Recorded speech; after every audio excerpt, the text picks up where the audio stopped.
Hello everyone, welcome back to the channel. So आप लोग की मेजर प्रॉब्लम ये है कि मॉक टेस्ट में मार्क्स इंक्रीज नहीं हो रहा है या फिर धीरे धीरे मार्क्स डिक्रीज होते जा रहे हैं। तो इस वीडियो में बताने वाली हूँ कि कैसे आप अपने मॉक टेस्ट के मार्क्स इंक्रीज कर सकते हो, कैसे आप मॉक टेस्ट की बेटर एनालिसिस कर सकते हो, और अगर आपके 300 या 400 मार्क्स आ रहे हैं तो कैसे उसको 600 प्लस तक ले जा सकते हो।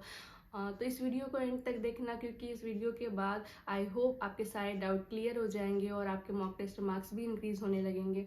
तो जिनके सिलेबस 40-50% हुए हैं ना, वो तो पहले अपने सिलेबस को कवर करें, क्योंकि अगर आपका सिलेबस 40-50% से 70-80% हो जाएगा ना, तो अपने आप आपका मार्क्स इंक्रीज होने लगेगा।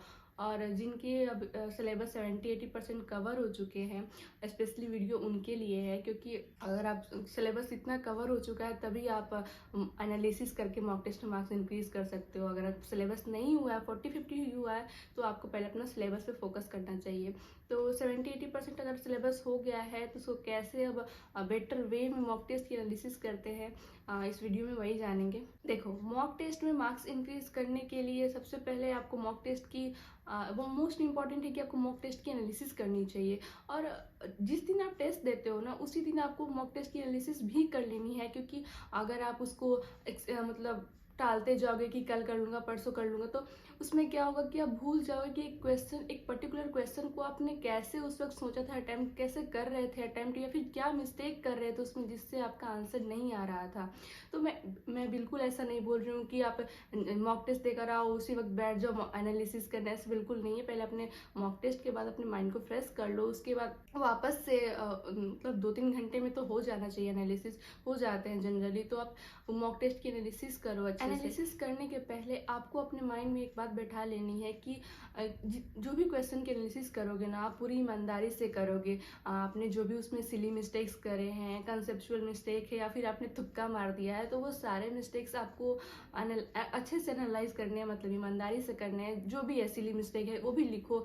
मेरे टाइम पे मैं क्या करती थी कि मेरे जो भी मॉक टेस्ट में मैंने मिस्टेक्स करे या फिर सिली मिस्टेक करे, उसको एक पेपर पे लिखती थी कि हाँ, ये सारे मैंने मिस्टेक करे, या फिर जो भी कंसेप्चुअल मिस्टेक्स हैं जो बुक में ऐसे मतलब दे रखे हैं जो समझ नहीं आते, तो उससे जो डायरेक्ट क्वेश्चन है उसको ही लिख लो कि हाँ, इसमें इस तरह से इस क्वेश्चन को अटेम्प्ट करना है। सिली मिस्टेक तो सबसे हो जाते हैं। मेरे लास्ट अटेम्प्ट में मेरे से बहुत सारे सिली मिस्टेक्स हुए थे, और नीट में भी हुए थे, लेकिन मॉक टेस्ट से तो बहुत ही कम हुए थे, क्योंकि मैंने जैसे आपको बताया कि मैं अपने सारे मिस्टेक्स को एक पेपर पे लिखती थी, और नेक्स्ट मॉक टेस्ट जब देने जाती थी ना, तो वो सारे मिस्टेक्स को, या फिर जो भी कंसेप्चुअल मिस्टेक भी थे, तो वो सारे फॉर्मूले या जो भी थे वो सारे पढ़ के जाती थी। सिली मिस्टेक्स ज़्यादातर बायोलॉजी में ही होते हैं, क्योंकि उसमें अपन जल्दी जल्दी के चक्कर में अच्छे से क्वेश्चन नहीं पढ़ते हैं या फिर कीवर्ड को मार्क नहीं करते हैं। तो आप पहले तो आपको, अगर आप ऑनलाइन प्रिपरेशन भी कर रहे हो, तो आपको ऑफलाइन में ही पेपर देना चाहिए। आप उसकी प्रिंट कराओ और 2 से 5 के बीच में ही पेपर को अटेम्प्ट करो। जब पेपर आपके सामने होगा और उसमें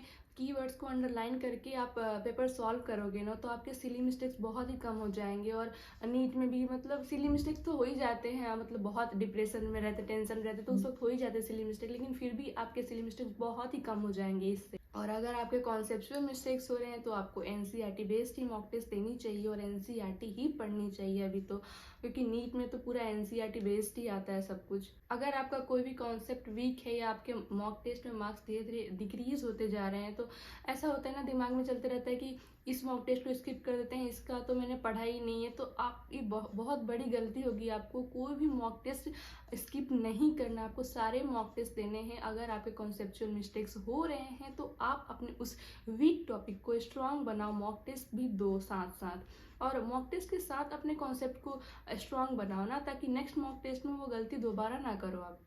और कुछ लोग बोल रहे थे कि बायो में मार्क्स इंक्रीज नहीं हो रहे, तो देखो यार, अगर बायो में ही मार्क्स इंक्रीज नहीं करोगे तो ओवरऑल मार्क्स तो आपके वैसे भी डिक्रीज हो जाएंगे।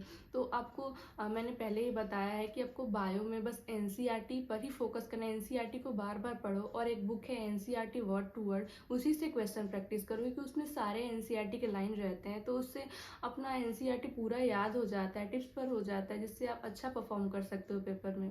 ऑर्गेनिक केमिस्ट्री और इनऑर्गेनिक केमिस्ट्री बहुत स्कोरिंग सब्जेक्ट है, क्योंकि अगर आपके सारे कॉन्सेप्ट टिप्स पर होंगे ना, तो जब आप पेपर देने बैठोगे तो आपका कम टाइम में मोस्टली क्वेश्चन आप कर लोगे, तो आपका टाइम सेव हो जाएगा। वो आप फिजिक्स या फिर फिजिकल केमिस्ट्री के लिए यूज़ कर सकते हो। ऑर्गेनिक केमिस्ट्री और इनऑर्गेनिक केमिस्ट्री के लिए आप एबीके सर का गन शॉट वीडियो देख सकते हो, क्योंकि अभी टाइम बहुत कम है, तो आप जीरो से बिल्कुल स्टार्ट नहीं कर सकते हो। अगर आपका 70-80% सिलेबस कवर हो गया है तो आप गन शॉट वीडियो देख लो एबीके सर की, अगर आपको अभी भी डर लग रहा है ऑर्गेनिक या इनऑर्गेनिक से तो। और वीडियो देखने के बाद आपको एनसीईआरटी ज़रूर पढ़नी है, उसके बाद पीवाईक्यू से क्वेश्चन प्रैक्टिस करो। बस इतना काफ़ी है केमिस्ट्री में 150 प्लस या 160 प्लस स्कोर करने के लिए। तो बस आपको इतना ही करना है अपने मॉक टेस्ट में मार्क्स इंक्रीज करने के लिए। सो पढ़ाई करते रहो। सो इस वीडियो के लिए बस इतना ही था। आई होप आपके सारे डाउट्स क्लियर हो गए होंगे और आपके मॉक टेस्ट में डेफिनेटली मार्क्स इंक्रीज भी होंगे। So thank you, bye.